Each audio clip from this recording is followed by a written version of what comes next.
Que faire quand rien ne va plus dans ton couple? Comment recoller les morceaux lorsque l'entente dans le duo n'est plus au rendez-vous?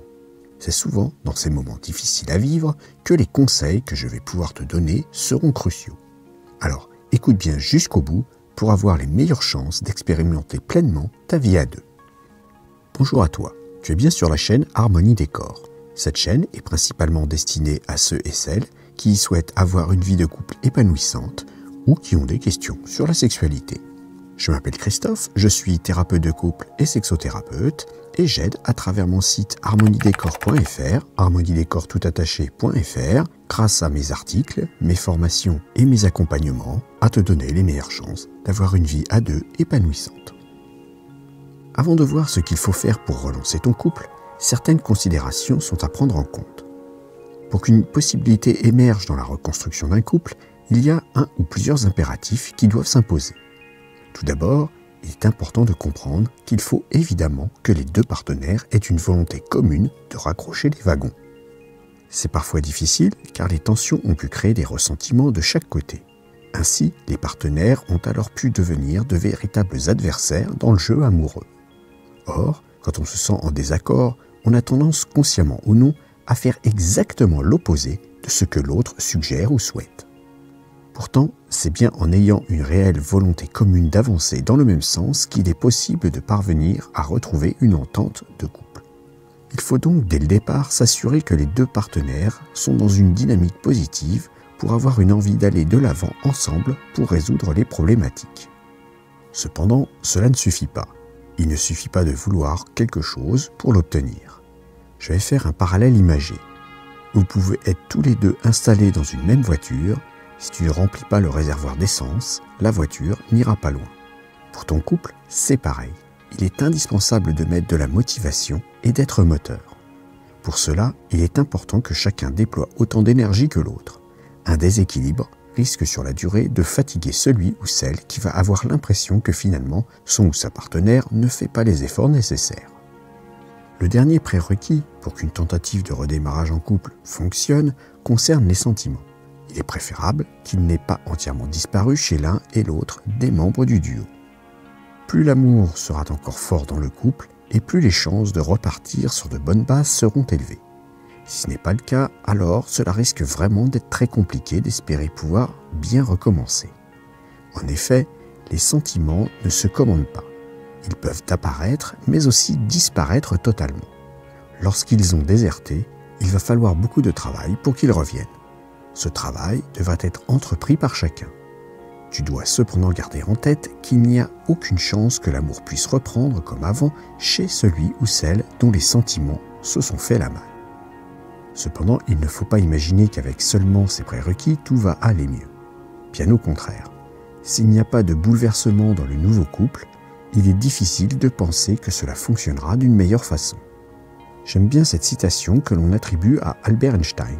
La folie, c'est de faire toujours la même chose et de s'attendre à un résultat différent. Sans changement significatif de chacun, qui devront être durables, il y a de grandes chances que les problématiques passées ressurgissent à nouveau. Que faut-il donc transformer au minimum pour se donner toutes les chances? Pour commencer, la plupart du temps, la communication est défaillante dans les duos en crise. C'est une constatation que je fais lors des diverses thérapies de couple que j'ai pu effectuer. Savoir bien communiquer à deux n'est pas chose aisée, car on ne nous l'apprend pas. C'est pourtant indispensable. En effet, cela permet à chacun des partenaires de réussir à exprimer ses sentiments, mais aussi ses besoins et envies. Il existe des méthodes pour cela. C'est en effet souvent difficile de s'ouvrir. Beaucoup ont peur de montrer de cette façon leur faiblesse. Voilà pourquoi je propose une formation pour apprendre facilement à communiquer de façon plus efficace en couple. Celle-ci est disponible dans l'espace dédié sur le site harmoniedécor.fr. Mieux communiquer ne suffit pas. Il est aussi nécessaire de mettre en lumière ce qui n'a pas fonctionné et trouver des solutions pour ne pas reproduire les erreurs du passé. Il faut également savoir tenir compte des changements d'esprit de chacun. En effet, en avançant dans la vie en général, mais aussi dans le couple, il est possible que ce qui nous faisait rêver avant ne soit plus ce qui nous motive aujourd'hui. Cependant, il n'est pas toujours simple de se rendre compte par soi-même des comportements réclamant une évolution pour que le duo fonctionne de nouveau. C'est pour cela que la thérapie de couple prend tout son sens. Elle permet en effet, dans la version que je propose à chacun, de s'exprimer individuellement, pour ensuite avoir un échange de couple efficace. Tu trouveras le lien pour souscrire à cette thérapie sur le site harmoniedécor.fr dans la rubrique Accompagnement. Une fois que ce qui doit changer a été identifié, que chacun ait bien compris les enjeux et les attentes de l'autre, il y a déjà alors une meilleure probabilité de réussir cette reconstruction. Bien sûr, cela va certainement entraîner chez les deux partenaires des modifications dans leurs attitudes. Non seulement il faut en avoir conscience, mais il est nécessaire d'être prêt ou prête à réaliser des efforts durables pour que les nouvelles habitudes soient prises pour remplacer les anciens comportements néfastes. Il n'est jamais simple de changer, car si l'on se laisse aller, les bons vieux réflexes reviennent au galop. Lorsque celles-ci furent à l'origine du désordre dans le couple, les faire revenir, c'est hypothéquer les possibilités de réussir un retour du bonheur en couple. Il faut donc se préparer à cela et commencer à muscler sa volonté. En effet, celle-ci sera mise à rude épreuve jusqu'à ce que les changements provoqués deviennent des habitudes.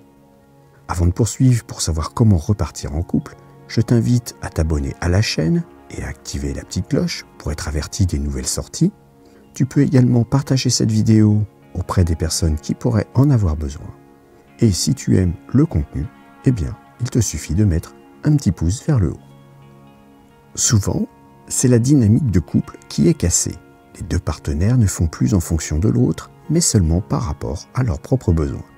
Il est alors nécessaire de repartir à zéro.